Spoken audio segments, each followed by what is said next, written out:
আসসালামু আলাইকুম সম্মানিত ভিউয়ার্স। আমার সামনে দেখতে পাইতেছেন পোলট্রির মুরগির বাচ্চা। 40 পিস বাচ্চা আনছিলাম।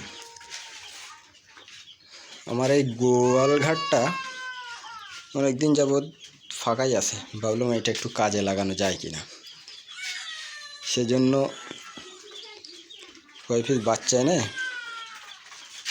দেখতেছি, চেষ্টা করতেছি কিছু করা যায় কিনা। এটা অনেক দিন আগেই সব কিছু রেডি করে রাখছিলাম, বাচ্চা আসে নাই দেখা আমি শুরু করতে পারি নাই।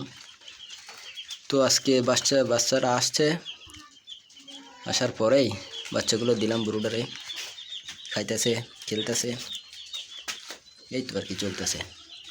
দোয়া রাখবেন বাচ্চাগুলো সুন্দরভাবে যেন এর হারভেস্ট করতে পারি। আসসালামু আলাইকুম।